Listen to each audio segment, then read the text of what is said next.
बिस्मिल्लाहिर्रहमानिर्रहीम, अस्सलामु अलैकुम। यह है प्रोग्राम बाखबर। मैं हूं आपके साथ मदीहा आबिद अली। नाज़रीन, तख्ते पंजाब की जंग मैदान सज चुका है। तमाम 20 नशिस्तों पर जो पोलिंग का सिलसिला है कल शुरू हो जाएगा।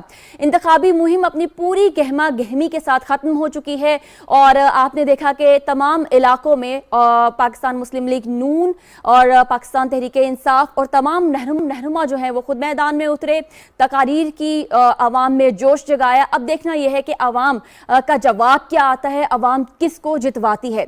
आज के प्रोग्राम का आगाज हमने इसी से करना है कि जीत के बाद का मौसम कैसा रहेगा, जीत या हार के बाद का माहौल कैसा रहेगा। सबसे पहले तारुफ करवाते हैं आज हमारे एनालिस्ट का। शरीया अम्मार साहिबा ने हमें स्काइप पर ज्वाइन कर लिया है, जबकि ताहिर नईम मलिक साहब हमारे साथ मौजूद हैं इस्लामाबाद स्टूडियो में। आगा इकरार हारून साहब को लाहौर स्टूडियो में हम खुशामदीद कहते हैं, जबकि उनके साथ ही तशरीफ रखते हैं आजम चौधरी साहब लाहौर में। तमाम हमारे आज के तज्जियाकारों को प्रोग्राम में खुशामदीद। सबसे पहले हम चलते हैं आगा इकरार हारून साहब की जानिब। आगा साहब, ज़िमनी इंतखाब में अगर शिकस्त हो जाती है तो पर्टिकुलरली एक जमात जो बहुत शोर मचाती है, पाकिस्तान तहरीक इंसाफ, क्या वो अपनी शिकस्त तस्लीम करेगी या नहीं?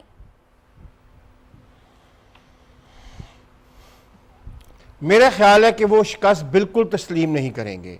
इसीलिए उनके जो ये फॉर्मर प्राइम मिनिस्टर है, उनका जो आखिरी जलसा है लाहौर का, उस पर PP 170 में उनमें उन्होंने कहा है कि आप बिल्कुल जो है ना घबराइए ना, जीत हमारी होगी, नहीं होगी तो फिर आप देखिएगा क्या होता है इस मुल्क में। और फिर एक फॉर्मर फेडरल मिनिस्टर है, उनकी तरफ से एक वीडियो बयान भी जारी हुआ है, उसमें भी उन्होंने ये कहा है कि अगर नहीं हम जीते तो फिर आग लगेगी।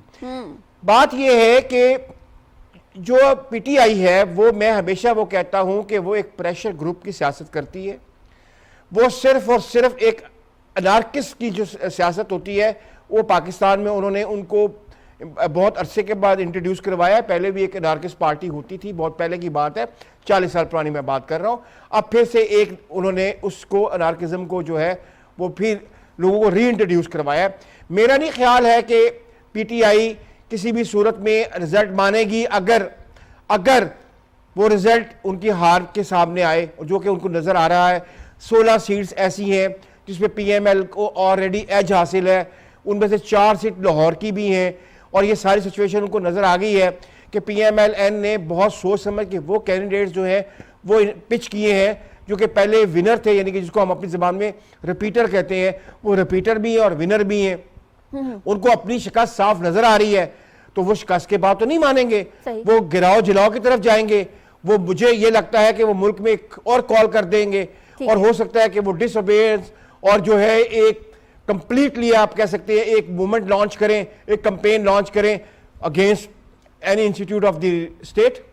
वो तो नहीं बाज आएंगे, वो तो रुकने वाले नहीं है। उनका सिर्फ उनको रोकने का एक तरीका है कि आप प्लेट में रख के आप उनको सीटें दे दें।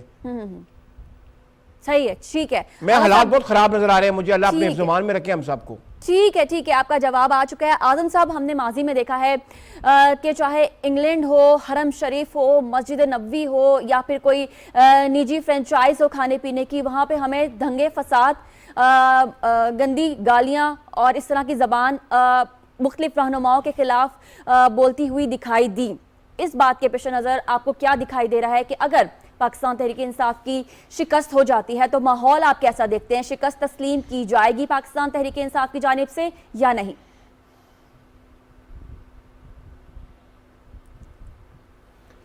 देखें, एक चीज़ तो बड़ी क्लियर है कि PTI टकराव की सियासत कर रही है इस वक्त। किसी भी सूरत उन्होंने इस नताइज को, अगर PTI इसमें लूज़ कर दिया है तो उन्होंने किसी भी सूरत उन नताइज को तस्लीम नहीं करना। आपको याद होगा कि पिछले कोई 15-20 दिन से, जब से ये इलेक्शन कैंपेन का प्रोसेस शुरू हुआ है, PTI उस वक्त धांधली का शोर मचा रही है। वो पहले ही एक बयानिया उसका बनाया जा रहा था ताकि इलेक्शन के जो भी रिज़ल्ट हों उसके ऊपर जो है ना वो शोर मचाया जा सके और टकराव की तरफ चीज़ों को ले जाया जा सके। दूसरी बात कि जिस तरह के हालात पैदा हो चुके हैं, जिस तरह के लोग अपनी इज़्ज़त बचाना इस वक्त मुश्किल हो चुका है, इस पर कल भी हम बात कर रहे थे। देखें, ये इसके लिए मैं समझता हूँ कि PTI को इस वक्त टेबल पे बैठना चाहिए बाकी तमाम पॉलिटिकल स्टेक होल्डर्स के साथ। ये टकराव, ये लड़ाई, ये स्टेट के लिए अच्छी चीज़ नहीं है। ये बहुत नीचे तक जा रही है और शायद इन सियासी जो लीडर्स हैं उनको ये समझ नहीं आ रही कि ये घरों के अंदर, मोहल्लों के अंदर कत्लो गारत का बायस बन रही है। जिस तरह अभी आगा साहब कह रहे थे कि लाहौर के अंदर एक बड़ी इस वक्त एक टेंस सी सूरत हाल है कि खुदा न खासा कल के इलेक्शन डे पे लाहौर के 1-2 हलकों में कुछ भी हो सकता है। अल्लाह ना करे कि ऐसी कोई सूरत हाल हो, लेकिन उसकी वजह यही है कि जैसी लीडरशिप की सोच होगी वैसी नीचे तक प्रवेल करेगी। उसका जो वर्कर है पीटीआई का, वो भी ना बर्दाश्त करने को तैयार है, ना सुनने को तैयार है किसी बात को। उसके साथ आप दलाइल से बात करें तो वो आगे से गाली गलौज शुरू कर देता है। और इस चीज़ को मद्देनज़र रखते हुए तो हमें तो कोई ऐसी सूरत हाल नज़र नहीं आ रही कि पीटीआई उसमें कोई बुर्दबारी का, कोई उसमें सियासी समझबूझ का मुजाहरा करे, क्योंकि इलेक्शन के अंदर वाज़े तौर पर नज़र आ रहे हैं रिज़ल्ट कि कौन सी पार्टी किधर जा रही है। देखें, मुस्लिम लीग नून के जो उम्मीदवार हैं, अगर उनको हम बिल्कुल मोटे मोटे जो उनके स्टैटिक्स सामने आ रहे हैं उनको मद्देनज़र रखें तो वो बड़ी अक्सरियत के अंदर इसमें नज़र आ रही है कि हुकूमती जमात जो है ना वो इलेक्शन जीतने जा रही है। लेकिन पीटीआई कभी भी इस चीज़ को तस्लीम नहीं करेगी, चाहे उनके सामने आप बिल्कुल जैसे मर्जी। हाँ, दूसरी बात यह है कि स्टेट की इसमें बड़ी एक अहम जिम्मेदारी आ जाती है, क्योंकि इलेक्शन कमीशन की और सिक्योरिटी अदारों की, क्योंकि इलेक्शन डे के ऊपर जब पोलिंग एजेंट्स वहाँ पे मौजूद होंगे, हर चीज़ वहाँ पे क्रिस्टल क्लियर होगी, उस वक़्त स्टेट की जिम्मेदारी है कि कोई ऐसा जवाज़ ना छोड़ा जाए कि पीटीआई या कोई भी ग्रुप या कोई भी जमात वहाँ पे इबहाम क्रिएट कर सके, इलेक्शन को मुतनाज़ बनाने की कोशिश कर सके। वो उस सूरत में होगा जब किसी पोलिंग के अमले से गलती होगी या सिक्योरिटी एजेंसीज़ के किसी शख्स से किसी पोलिंग स्टेशन के अंदर कोई गलती वहाँ पे हो जाती है, फिर वो हुकूमत की जिम्मेदारी आ जाती है। हुकूमत को इस चीज़ को मेक श्योर करना होगा कि जो रियासती अदारे हैं वो भरपूर तरीके से अपना कल किरदार अदा करें। ठीक है आदम साहब, आपने एक तो अच्छे तरीके से इसको एलैबोरेट भी कर दिया, ऊपर से आपने बहुत अच्छा किया कि एक सोल्यूशन भी बता दिया कि जो अवाम है वो बेचारे पिस जाते हैं, क्योंकि एतवार के बाद पीर है और पीर को दफातर लोगों ने जाना है, तो किस तरह से अमन अमान की सूरत हाल को यकीनी बनाया जाए उसके बारे में भी आपने बताया। शनीला साहिबा, पंजाब में ज़िमनी इंतखाबात की तैयारियां मुकम्मल हैं। ज़िमनी इंतखाबात में अगर शिकस्त हुई तो पाकिस्तान तहरीक इंसाफ अपनी शिकस्त तस्लीम करेगी या नहीं? नहीं मदीहा, मैंने कल भी ये बात की थी कि अगर इमरान खान हारते हैं या जीतते हैं, दोनों सूरतों में एहतजाजी सियासत अपनी जो है वो जारी रखेंगे। हार की सूरत में तो ज्यादा अग्रेसिव हो जाएंगे। देखिए, इमरान खान ने आज तक अपनी हार को तस्लीम नहीं किया है।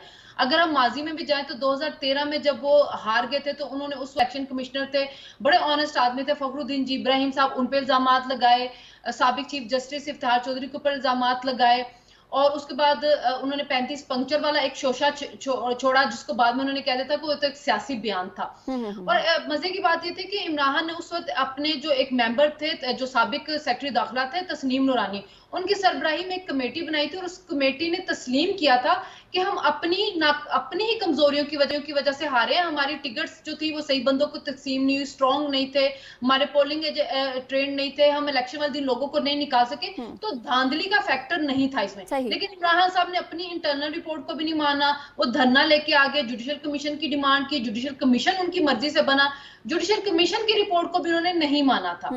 अब तो वो इक्तदार से निकले हैं, उन्होंने जलसे करके एक बयानिया बनाया कि जी मुझे तो एक बैरूनी साजिश के जरिए निकाला गया, हालांकि वो साजिश भी अब दफन हो चुकी है सुप्रीम कोर्ट के फैसले के बाद। लेकिन वो ये समझ रहे हैं कि शायद मैंने ये बयानिया लोगों में बड़ा पॉपुलर कर दिया, मैं लोगों में बहुत पॉपुलर हूं, तो मैं अपनी ही मर्जी का जो नतीजा है वो मानूंगा। अगर मैं जीत जाता हूं तो ठीक है, अगर वो नहीं जीतेंगे, वो नहीं मानेंगे, वो टकराव की तरफ जाएंगे, वो धरने की सियासत की तरफ जाएंगे, वो फसादात। ठीक है शरीना साहब, आपका जवाब आ चुका है। ताहिर साहब, आपको क्या लगता है कि शिकस्त तस्लीम की जाएगी पाकिस्तान तहरीक इंसाफ की जानिब से या नहीं की जाएगी? और यहाँ पे भी एक और बात ऐड ऑन कर लें कि अगर तोड़फोड़ की जाएगी, हंगामा आराई की जाएगी, तो क्या उसका कोई नतीजा निकलेगा, फायदा होगा कुछ? देखिए, ये बड़ी बदकिस्मती की बात है कि नताइज तस्लीम ना किए जाएं। जो हमारी 75 साल तारीख है उसमें हमने ये देखते हैं कि नताइज ना तस्लीम करने के क्या नताइज हुए। और दूसरा, जो नाकाम रियासतें होती हैं उनका एक पहलू ये भी होता है कि वो फाइनेंशियली तो बैंकरप्ट होती हैं, लेकिन वहाँ पुरअमन इंतकाल इक़्तिदार भी नहीं होता और इंतखाबी नताइज भी जो है वो तस्लीम नहीं किए जाते। सही। तो जब हम जमहूरियत की बात करते हैं तो वेस्ट में जो हारने वाला होता है वो जीतने वाले को मुबारकबाद देता है, लेकिन ये सियासी फरीकैन है, इनका टेम्परेचर नफ़रत पे और इंसाफ पर मबनी नहीं है।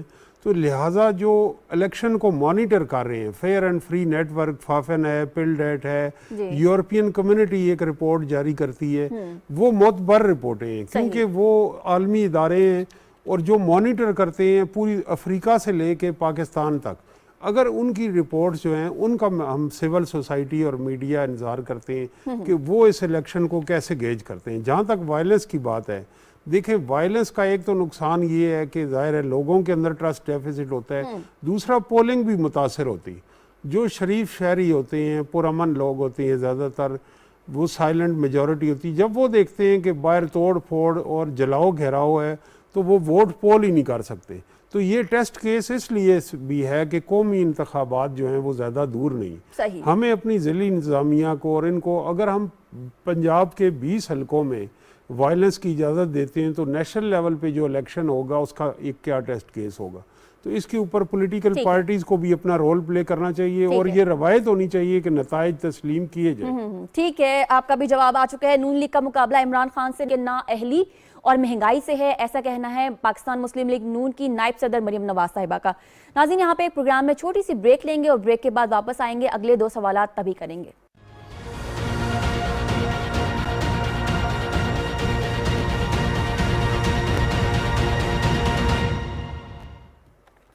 नाज़रीन, ब्रेक के बाद आपको दोबारा से खुशामदीद कहते हैं। 45,96,873 वोटर्स अपना हक़ रायदही इस्तेमाल करेंगे कल, और 1 से 20 हलकों में 1 से 75 उम्मीदवार, 175 उम्मीदवार हैं वो मद्दे मुकाबिल होंगे। अब ये तमाम तर तैयारियां जो हैं वो मुकम्मल हो चुकी हैं। सवाल मेरा अगला ये होगा कि मौजूदा सियासी महाज अराई में इलेक्शन कमीशन पुरअमन इंतखाबात करवाने की सलाहियत रखती है या नहीं। सबसे पहले सवाल आगा इकरार हारून साहब से, हाँ या ना?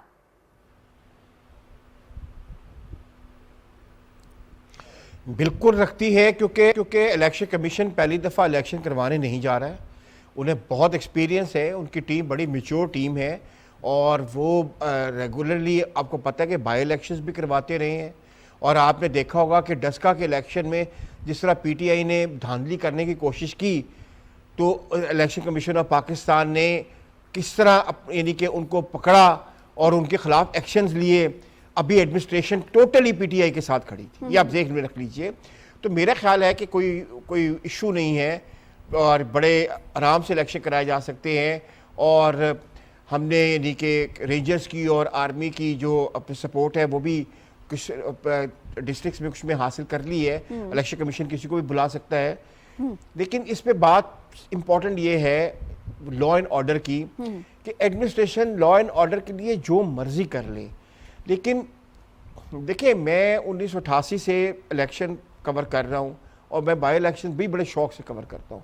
मैंने यही देखा है कि जब एक पॉलिटिकल पार्टी को तकरीबन 1:30-2 बजे तक एहसास हो जाता है कि उसका वोटर नहीं निकला है या उसके वोट कम हैं, तो पार्टीज यूजुअली कोशिश करती हैं अनरेस्ट क्रिएट करने की पोलिंग स्टेशंस पे।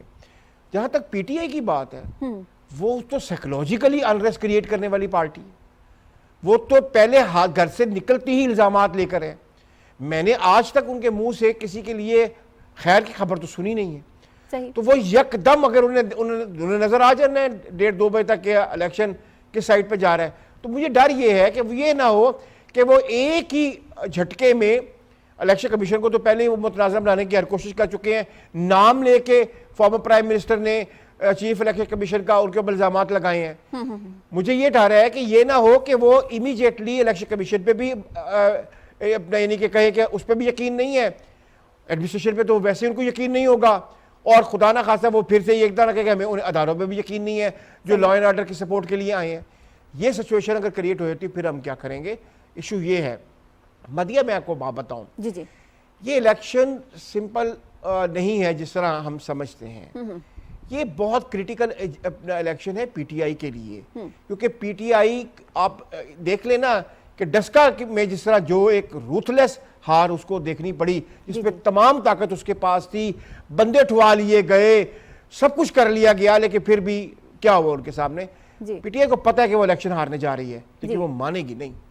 उसके आगे कोई भी खड़ा होगा वो उसको इल्जामात की वॉलीज में ले आएगी और मानेगी नहीं वो। और इससे खुदा ना खास्ता अगर दूसरी पॉलिटिकल पार्टी ने भी रिएक्शन किया फिर क्या होगा, दिस इज क्वेश्चन। ठीक है, ठीक है। आजम साहब, आप क्या समझते हैं कि अब ये सवाल की नोयत को समझिएगा कि मौजूदा सियासी महाज आराई में इलेक्शन कमीशन सलाहियत रखती है जो पुरअमन इलेक्शन करवाने के लिए, ये बताइएगा।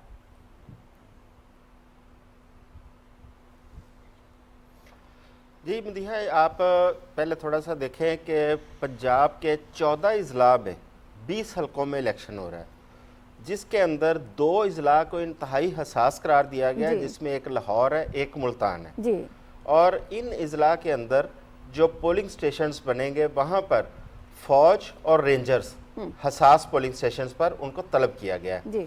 और लाहौर पुलिस की जानिब से 52,000 पुलिस एहलकार वो तैनात किए जा रहे हैं तमाम पोलिंग स्टेशंस पर जिन हलकों में इलेक्शन होने जा रहा है। आज हमारे इलेक्शन कमीशन के सेक्रेटरी उमर हमीद साहब की क़यादत में इलेक्शन कमीशन के एक वफ्द ने आईजी पंजाब से मीटिंग की है, सिर्फ लॉ एंड ऑर्डर के हवाले से और सिक्योरिटी इंतजाम के हवाले से। देखिए, ये रियासती अदारे, इनमें बहुत सलाहियत है, वो करवाना, जब वो करवाने पे आए तो वो बिल्कुल करवा लेते हैं। लेकिन एक चीज़ जो हमें मद्देनज़र रखनी पड़ेगी, अगर किसी भी ग्रुप ने या किसी भी जमात ने या किसी भी उम्मीदवार ने पहले से प्लान कर रखा है कि मुसल्ला जत्थों के साथ उसने वहाँ पे लॉ एंड ऑर्डर की सिचुएशन क्रिएट करनी है, उसने वहाँ पे अपनी हार को बर्दाश्त ना करने का एक तहैया कर रखा है, तो उसे कोई परवाह नहीं है कि चाहे उसके सपोर्टर मरें, चाहे किसी मुखालफ जमात के मरें, चाहे सिक्योरिटी एहलकार शहीद हों, उसे इस चीज़ से गर्ज नहीं है।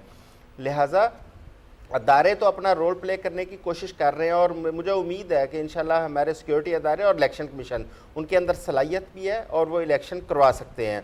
लेकिन 2-3 हलके ऐसे हैं जो इंतहाई हसास हैं, जिनके लिए रेंजर्स और आर्मी को यहाँ पे तलब किया गया है, ताकि उनमें अगर कोई किसी उम्मीदवार की जानब से या उसके कोई सपोर्टर्स की जानब से कोई ऐसा ही हरकत की जाती है तो उसको फौरी तौर पर काबू किया जा सके।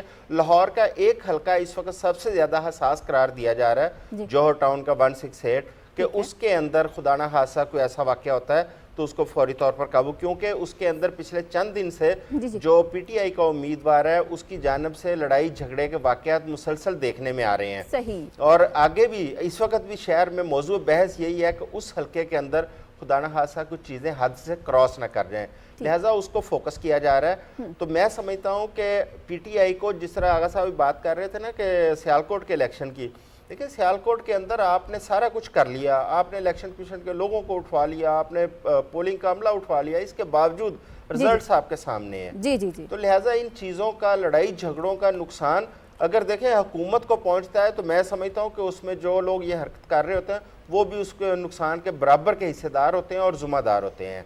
तो लिहाजा जो आपका सवाल है उसके ऊपर मैं मुतफिक हूँ कि हमारे इलेक्शन कमीशन और हमारे सिक्योरिटी अदारे बिल्कुल सलाहियत रखते हैं, पुरअमन इलेक्शन करवा सकते हैं। ठीक है, आजम साहब आपने हाँ में जवाब दिया है। शनीला साहिबा, पाकिस्तान मुस्लिम लीग नून की नायब सदर जो मरियम नवाज हैं, वो ये कह चुकी हैं कि धांधली जो है वो पाकिस्तान तहरीक इंसाफ के डीएनए में शामिल है। उन्होंने मजीद ये भी कहा है अपनी ट्वीट में कि थैले उठाना और इलेक्शन कमीशन के जो अमले हैं उनको उठाना अब नहीं कर सकते, अब उठाकर भाग नहीं सकते हैं, अब इस मर्तबा कोई और तरीका निकालना पड़ेगा पाकिस्तान तहरीक इंसाफ को। सवाल दोबारा मैं दोहरा देती हूँ, वो ये है कि मौजूदा सियासी महाजराई में इलेक्शन कमीशन पुरअमन इंतखाबात करवाने की सलाहियत रखता है या नहीं? शनीला साहिबा। देखिए मदीहा, जो आपका सवाल है उसका जवाब मैं ये दूंगी कि वो रखते हैं। मरियम नवाज की जो ट्वीट का आपने हवाला दिया, वो आज ही NA 168 में पीटीआई का एक मेंबर पकड़ा गया है जो शनाख्ती कार्ड लोगों के खरीद रहा था 2-2 हजार रुपए देके। उसके ऊपर मरियम नवाज ने ट्वीट किया कि देखिए धांधली तो आप लोगों ने शुरू की हुई है और शोर भी आप ही डालने की धांधली होगी। जो इलेक्शन कमीशन है, देखिए वो पहले भी इलेक्शन करवाते हैं पाकिस्तान के अंदर और इक्का दुक्का वाकयात जरूर होते हैं मारपीट के, लेकिन इस दफा जो इलेक्शन है उसका मसला ये है कि जो ओपोजिशन की पार्टी है तहरीक इंसाफ, उसने उसको जिंदगी मौत का मसला बना दिया। जब आपके पोस्टर इस तरह छपेंगे कि ये जहाद है, जहाद में हिस्सा लें, अगर आप पीटीआई को वोट डालेंगे तो आपको जन्नत मिलेगी, तो आप खुद सोच सकते हैं कि इस वक्त उनके जो वोटर हैं उनका गुस्से का या शिद्दत का लेवल कहाँ पे होगा। जब आप अपने जलसों में लोगों को भड़काएंगे, आप उनको बताएंगे कि जी ये यजीद की और इमाम हुसैन की लड़ाई है और मैं हक पे खड़ा हूं, अब मेरे साथ जो नहीं देगा वो अल्लाह को जवाब दे होगा, तो आप खुद समझ सकते हैं कि किस तरफ हम अपनी सियासत को लेके जा रहे हैं। सही। पीटीआई जो है, हमारे जो सिक्योरिटी के इदारे हैं वो संभाल लेंगे मामलात को। कुछ इलाके जो हैं वो सेंसिटिव हैं, पोलिंग स्टेशन के ऊपर कैमरे लगे हुए हैं, जो भी दंगा फसाद करेंगे वो पकड़े जाएंगे और उनको कंट्रोल कर लिया जाएगा। लेकिन ये बात भी याद रखें कि जो हमारे देही इलाके हैं, पीटीआई पूरी कोशिश करेगी कि अगर वहां पर वो जो लो वोटर टर्न आउट रखा जाए, क्योंकि अगर टर्न आउट लो होगा तो उसका पीटीआई को बेनिफिट होगा। तो वो कोशिश करेंगे कि वो फसादात की तरफ जाएं ताकि वोटर कम से कम निकले, और जाहिर है जिस इलाके में वो फसादात कराएंगे उसका वोटर डर जाएगा, वो नहीं निकलेगा। तो इलेक्शन कमिश्नर के पास पूरी सलाहियत है, लेकिन एक पार्टी जो तहैया करके इसलिए जा रही है कि मैंने हारना नहीं और मैंने मोहाली पार्टी को हर सूरत में जीतने नहीं देना और हमने फसादात लड़ाई झगड़े की तरफ जाना है, तो फिर हालात को खराब करने की कोशिश जरूर करेंगे। ठीक है ताहिर साहब, लाहौर के जो 2018 के इलेक्शंस थे वो मैंने खुद विटनेस किए।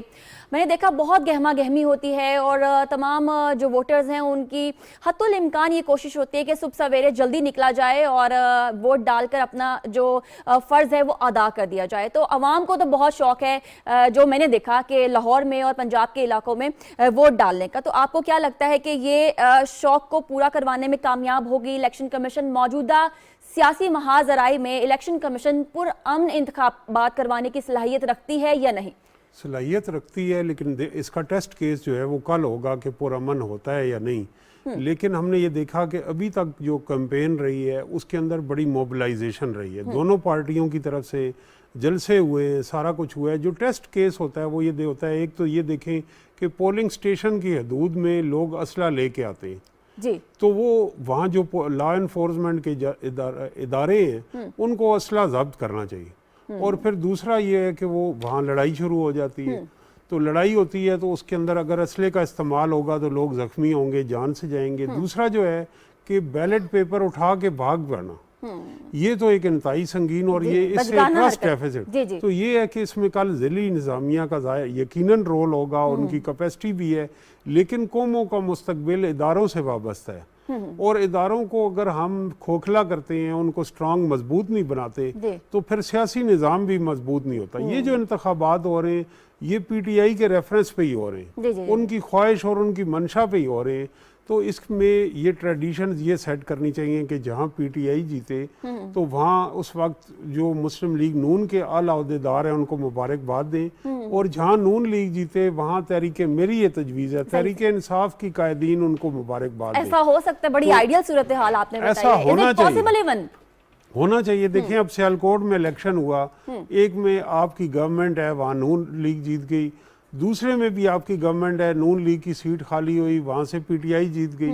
तो इसका मतलब है एक ही डिस्ट्रिक्ट में दो मुख्तलिफ जो आ रहे हैं, वहाँ एडमिनिस्ट्रेशन का रोल इस तरह नहीं है। और जो इलेक्शन कमीशन को आप तो देखें तो उन्होंने मुख्तलिफ ज़ाब्ता अखलाक, बहुत सारी तरक्याती स्कीमों में, आज भी जो आज़ाद कश्मीर के मिनिस्टर थे उनको भी मुझे बड़ी हैरत हुई कि उनको ख़ुद नहीं पता था, वो एक ज़िम्मेदार ओहदे पे हैं, मिनिस्टर हैं, कि वो इंतखाबी मुहिम में हिस्सा नहीं ले सकते, शिरकत नहीं कर सकते। तो वो वहाँ पे वो ज़ाब्ता अखलाक जो कोड ऑफ कंडक्ट है वो पूरी तरह वो इन्फोर्स हो रहा है। ये अच्छी रवायात हैं, हमें मज़ीद बाइख्तियार बनाना है। अब देखें टेस्ट केस पॉलिटिकल पार्टीज़ का, हर सियासी जमात अपोजिशन में इलेक्शन कमीशन को आज़ाद और बाख्तियार बनाने के दावे करती है, तजावीज़ बनाती है, लेकिन प्रैक्टिकली जब वो वक्त आता है तो उस वक्त वो अपने पैटी इंटरेस्ट में खो जाते हैं कि हमने ये करना है। और रिफॉर्म्स ऐसी हुई हैं कि आप देखें कि पहले पोलिंग स्टेशन तक पहुंचना ही बड़ा मसला होता था, अब आप घर बैठे 8300 पे मैसेज करके आपको पोलिंग स्टेशन का पता चल जाता है, वोटर फहरिस्तों में आपकी तस्वीर भी है। तो सारा इससे तो और ट्रांसपेरेंसी आनी चाहिए कि हम इस तरह के और जो इक़दामात हैं वो भी हमें इसमें उठाने चाहिए, लेने चाहिए। लेकिन हम इदारों को कमज़ोर किए जा रहे हैं, तो इदारे कमज़ोर करके ना जमहूरियत मजबूत होती है ना मुल्क मजबूत। ठीक है ताहिर साहब। नाज़रीन, तमाम हमारे आज के जो पैनलिस्ट हैं उन्होंने हाँ में जवाब दिया है कि इलेक्शन कमीशन सलाहियत रखती है कि मौजूदा सियासी महाज आराई में वो पुरअमन इलेक्शन करवा सके। आगे बढ़ते हैं नाज़रीन, 4 साल में मदाराना पॉलिसियों की वजह से पाकिस्तान मसाइल का शिकार हुआ है। पाकिस्तान के वज़ीर ख़जाना मुफ्ता इस्माइल साहब ने ये कहा है। हम ये देखते हैं कि गुज़िश्ता 4 साल में पाकिस्तान के अंदरूनी मसाइल जो रहे हैं वहाँ उसकी वजह से ख़ारजा पॉलिसी बहुत मुतासिर हुई है। जो पाकिस्तान के दोस्त ममालिक भी हैं और दीगर ममालिक भी हैं, उनके साथ डिप्लोमेटिक रिलेशनशिप नहीं रहे हैं। इस पर आज हमने बात करनी है। सबसे पहले हम बात करते हैं आगा इकरार हारून साहब से। सवाल सुनिएगा आगा साहब, सवाल यह है कि बदलती दुनिया में पाकिस्तान की अंदरूनी सियासत इसकी खारजा पॉलिसी पर असर अंदाज होती है या नहीं? देखिए, बात यह है कि बड़ी बदकिस्मती रही कि 3.5 साल बल्कि 42 महीने जो पीटीआई की गवर्नमेंट थी, उन्होंने फॉरेन अफेयर्स को डोमेस्टिक गेन्स के लिए इस्तेमाल किया और पॉलिटिकल छोटे छोटे पैटी डोमेस्टिक गेन्स के लिए हमारे तल्लुकात इंटरनेशनली बहुत ख़राब हुए। अभी तक अमेरिका का साजिश का तो आपके साथ जो मंत्रा है वो आप सुनते ही हैं।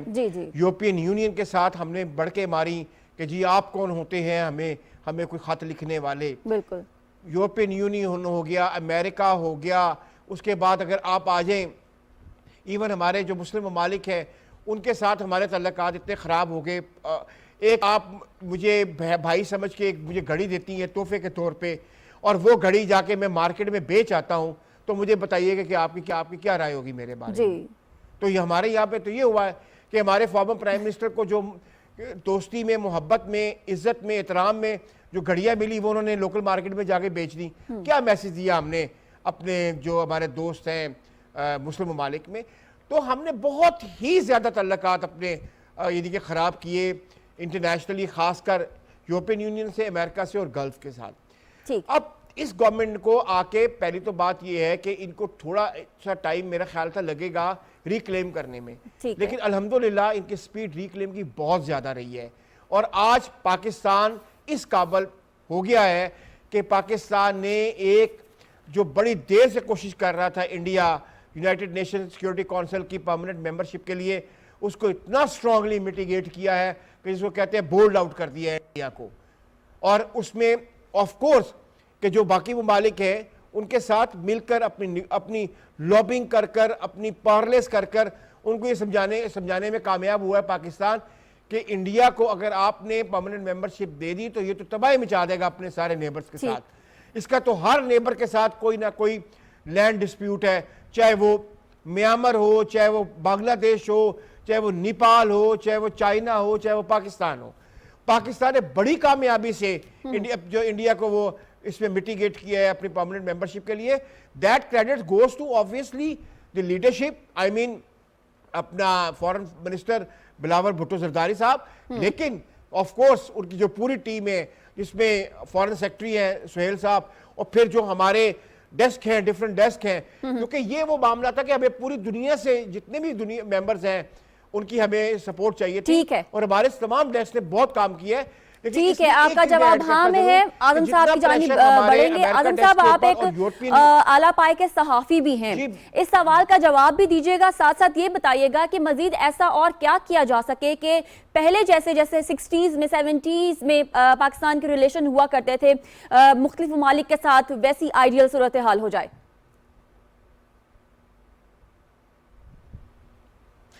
देखिए, मैं बताऊं उसका बहुत आसान है। पहली बात यह है कि अगर आपका जवाब आ चुका है और शायद आप तक आवाज नहीं पहुंची है, तो ये सवाल मैंने आजम साहब से पूछा था। जी आसिफ साहब। जी देखें, पाकिस्तान में सियासत जो है ना वो बाद में आती है, सबसे पहले रियासत आती है, सबसे पहले रियासती मुफाद को मद्देनज़र रखा जाता है, फिर उसके बाद सियासी पार्टियां या हुकूमतें अपने ज़ाती मुफाद को या सियासी मुफाद को सामने लेके आती है। लेकिन हमें कुछ इसमें पिछले चंद सालों, पिछले 3-4 साल के अंदर जो हमने देखा उसमें जो सियासी मुफाद था उसको आगे रखा गया और रियासी मुफाद को पीछे किया गया। हमारे मुल्क के यहाँ से प्राइम मिनिस्टर या कोई वफ्द दूसरे ममालिक में जाता था तो वहाँ पे मुल्क के जो तल्लुकात हैं उनको बेहतर करने की बजाय वहाँ बैठकर अपने ही साथी जो सियासतदान हैं, अपने ही मुल्क के जो दूसरी पार्टियों के सरबराह हैं, उनको बैठ के वहाँ पे बुरा भला कहना, उन पर करप्शन के इल्ज़ामात लगाना और वहाँ पे सिर्फ़ और सिर्फ जो हमारे ओवरसीज़ पाकिस्तानी भाई हैं उनकी खुशनुदी हासिल करने की कोशिश करना ताकि वो उनको वोट बैंक उनका बढ़ सके, इस पर ज़्यादा फोकस किया गया, रियासी मुफाद को मद्देनज़र नहीं रखा गया, जिसकी वजह से हमें बहुत से मसाइल का सामना करना पड़ा, जिसकी वजह से आज हम IMF के पीछे पीछे फिर रहे हैं। उसकी भी यही वजूहात है क्योंकि हमने मुल्कों से अपने तल्लुकात बिगाड़ लिए उनको आगे लेके जाने के बजाय। सही। लेकिन इस हुकूमत के आते ही जिस तरह वज़ीर आज़म साहब और वज़ीर ख़ारजा साहब उन्होंने फ्रीक्वेंट दौरे किए, मुख्तलिफ ममालिक में गए, हमारे दोस्त ममालिक जहाँ जहाँ से हमें हमेशा इमदाद मिलती थी उन्होंने उन ममालिक को दोबारा जाके इंटेक्ट किया, कायल किया, उनके गिले शिकवे दूर किए, और उसकी वजह से आज हमें कुछ थोड़ा सा पाकिस्तान की बेहतरी की सूरत हाल नज़र आनी शुरू हो गई है। और दूसरी बात यह है कि पाकिस्तान का जो CPEC है ये एक बहुत बड़ा हमारा एक प्रोजेक्ट और एक इंडिकेटर भी है हमारे आलमी बरादरी के साथ तल्लुकात का। देखिए इसके अंदर पाकिस्तान को सारी चीज़ें बैलेंस रख के चलनी है, इसमें चाहे चाइना का, अमेरिका का जितना मर्जी तनाज़ा हो, लेकिन आपका ये जिम्मेदारी बनती है कि आपने पाकिस्तान के मुफाद को मद्देनजर रखते हुए दोनों तरफ अपने तल्लुकात भी रखने हैं और अपने इस तारीखी जो हिस्टोरिकल एक प्रोजेक्ट है उसको कंप्लीट भी करना है। ठीक है आजम साहब, आपने CPEC की भी बात की, बहुत हमारा एक अहम मोहरा है जिसकी वजह से हमने बहुत से हासिलीन को भी देखा हमारे आसपास जो कि इसको सबूताश करना चाहते, नाकाम कोशिश की। शनीला साहिबा, हम ये देखते हैं कि वज़ीर आज़म शहबाज शरीफ साहब ने टेलीफोनिक राब्ता भी किया है, गुफ्तगू भी की है ईरान और सऊदी अरब के सरबराहान ने मुमलिकत से, और इलाकाई दो तरफा मामलात ज़ेर बहस भी लेकर आए हैं। तो शहबाज शरीफ साहब बहुत इस बात में प्रो हैं कि वो किस तरह से मुल्क की खारजा पॉलिसी को भी साथ साथ लेकर चलें। आप क्या कहती हैं कि बदलती दुनिया में पाकिस्तान की अंदरूनी सियासत उसकी खारजा पॉलिसी पर असरअंदाज हो रही है या नहीं? देखिए, पाकिस्तान में जो इस वक्त हुकूमत आई है बड़ी संजीदा हुकूमत है, और इस ये है कि उनके साथ बहुत सी जमातें शामिल हैं। वो तमाम जमातें शामिल हैं जो खारजा पॉलिसी को समझती हैं और उसकी अहमियत का भी इदराक रखती हैं। देखें, जो हमारे चाइना के साथ ताल्लुकात है, जुल्फ़िकार अली भुट्टो के टाइम से हमारे चाइना के साथ बड़े अच्छे ताल्लुकात चले आ रहे थे। CPEC का मंसूबा वो लेके हमारे मुल्क के अंदर आए, और उसके साथ बदकिस्मती से क्या हुआ कि वो मंसूबा जो था वो उसको बंद करना शुरू कर देगा, और चाइना ने भी फिर इंडिया और ईरान की तरफ देखना शुरू कर दिया कि कोई नई बंदरगाह जो है वो तलाश की जाए। उसके बाद आप देखें कि जो तुर्की था उनके साथ हमारे कितने अच्छे बरादराना ताल्लुकात है, लेकिन जब तुर्की के बिजनेसमैनों के साथ वज़ीर आज़म साहब की मुलाकात हुई तो वो पिछली हुकूमत के बारे में जो थे वो शिकवे शिकायतें कर रहे थे। जो पिछली हुकूमत थी उन्होंने जो हमारे ताल्लुकात थे मुल्कों को, उनको सियासत की नजर कर दिया, उनको जलसों के में जा जाके बयानात के जरिए उनको ऐसे कर दे जैसे कोई थड़े की सियासत हो जाती है। आप ये देखिए, आप यूरोपीय यूनियन को धमकियां दे रहे हैं। जो यूरोपीय यूनियन में सबसे ज्यादा हमारी टेक्सटाइल जो है एक्सपोर्ट होती है यूरोपीय यूनियन की तरफ। अमेरिका के साथ हमारे ताल्लुकात कितने ज्यादा खराब हुए। आप देखिए, IMF जो है वो हम पे ट्रस्ट करने के लिए इतनी जल्दी तैयार नहीं था, उन्होंने कितनी शराइत हमसे मनवाई है। फिर जो हमारे दोस्त ममालिक थे, दुबई, UAE हो गए, सऊदी अरब हो गए, कतर हो गया, उन्होंने तो मशरूत कर दी अपनी इमदाद IMF के पैकेज के साथ, क्योंकि उनको शायद ये था कि ये ना हो कि वो पिछली गवर्नमेंट दोबारा से वापस आ जाए। तो उनको ये था कि अगर IMF के साथ हमारे मुज़ाकरात हो जाएंगे, अगर हमको डील साइन करते हैं तो इससे चले ये कम से कम इंश्योर होगा कि ये हुकूमत अपनी मुद्दत पूरी करेगी। इस वजह से उन्होंने भी अपनी इमदाद को मशरूत कर दिया IMF के साथ। तो आप ये देखिए कि ईरान के साथ जो पिछली हुकूमत जो थी नवाज लीग की, वो मुआहदा करके गई थी, जो 100 मेगावाट बिजली हमने लेनी थी, इन्होंने उसकी भी जो ट्रांसमिशन लाइन थी वो नहीं बिछा सके ये। उसके बाद जो गैस पाइपलाइन था जो उसका सा मुआहदा था ईरान का, वो नहीं कर सके। जो हमारा रूस के साथ था, आप बार बार बात तो करते हैं कि रूस से मैंने तेल पेट्रोल का मुआहदा करने जाता, जो कि रूस ने खुद बता दिया कि हमारे साथ ऐसी कोई बात नहीं। आपने जो पहले पिछली हुकूमत, तो शरीला साहिब ऑप्शन क्या ले रही है, हाँ की या ना की? देखिए, ये हुकूमत जो है वो पिछली हुकूमत की वजह से असरअंदाज तो हुए थे, हमारे ताल्लुकात खराब तो उनके साथ हुए थे, लेकिन ये हुकूमत जो है इसकी वजह से अब ताल्लुकात खराब नहीं होंगे, बेहतर होंगे। सही है, यानी कि आप कह रही हैं कि मौसम तब्दील हो रहा है और खुशगवार मौसम आ रहा है। ताहिर साहब, आप क्योंकि इंटरनेशनल रिलेशन पे बहुत ग्रिप रखते हैं, तो बहुत ही आइडियल पॉलिसी जिसे हम कहें, जिसे हमें आइडियलाइज करना चाहिए, वो है कायदे आज़म मोहम्मद अली जिन्ना की फॉरेन पॉलिसी। थोड़ी सी अपने नाज़रीन के साथ भी शेयर करूंगी कि our objective should be peace within and peace without. We want to live peacefully and maintain cordial and friendly relation with our immediate neighbors and with the world at large. ये थी हमारी मुल्क की खारजा policy जिससे पाकिस्तान ने तरक्की की। लेकिन अब हमने देखा कि गुज़िश्ता हुकूमत ने आते साथ ही मियां मोहम्मद नवाज शरीफ साहब पर हमले किए। आप क्या समझते हैं कि अब मौजूदा हुकूमत बदलती दुनिया में पाकिस्तान की अंदरूनी सियासत और इसकी खारजा पॉलिसी में असरअंदाज हो रही है या नहीं? बिल्कुल हो रही है। और मैं ये कहूँगा कि जो कायद-ए-आज़म की जिस आपने स्टेटमेंट का हवाला दिया, ये उनका एक इंटरव्यू था मशहूर अमरीकी जरीदे से। तो उसमें उन्होंने कहा कि मैं जिस तरह अमेरिका और कनाडा के माबैन ताल्लुकात हैं कि कनाडा को अमेरिका से कोई ख़तरा नहीं और अमेरिका को कनाडा से नहीं, कॉर्डियल रिलेशन ऐसे ही इंडिया पाकिस्तान के दरमियान चाहता हूँ। लेकिन अलमिया ये है कि इस मुल्क में जब ऐलान लाहौर हुआ और वाजपेयी आए तो वो शाही किले में ख़िताब कर रहे थे, मीनार पाकिस्तान में जाके तक पाकिस्तान को तस्लीम करने की बात कर रहे थे, और जो एम्बेसडर वहाँ आए थे उनकी गाड़ियों पर एक मजहबी तंजीम पथराव कर रही थी। तो अब भी ये जो पाकिस्तान की खारजा पॉलिसी है ये गमाल है, गैर रियासती अनासर मजहबी इंतहा पसंदों में जो किसी चौक पे धरना रह के कहते हैं कि फ़लाँ मुल्क के सफ़ीर को निकालो, तो 3-4 चीज़ें जब तक नहीं होंगी आपकी खारजा पॉलिसी तब्दील नहीं होगी। एक तो जो आपका सवाल है बहुत अच्छा है। देखें, दुनिया बदल गई है, बदलती दुनिया, हम बदलने को तैयार नहीं। जब हम नहीं बदलेंगे तो हमारी खारजा पॉलिसी नहीं बदलेगी। खारजा पॉलिसी कैसे बदलेगी? जब रियासत की सिमत बदलेगी। तो अब जब कोई इनिशिएटिव सियासी पार्टियां लेती हैं तो उसके ऊपर गद्दारी का और उसको इस्लाम दुश्मनी का, कौमी सलामती ख़तरे में, इस तरह का स्ट्रीट प्रेशर उस पर डाला जाता है। आप बताएं, जो जिन्ना की स्टेटमेंट आपने पढ़ी है, कायद-ए-आज़म ये हकीकत का इजहार कर रहे हैं कि दुनिया का कोई मुल्क रीजनल ट्रेड के बगैर तरक्की नहीं कर सकता। आज हमारा कोई रीजनल ट्रेड ही नहीं, तो हम कैसे तरक्की करेंगे? ठीक है, मुल्कों के दरमियान पॉलिटिकल डिफरेंसेस होते हैं। मैं आपको मिसाल दूंगा टर्की की और चाइना की।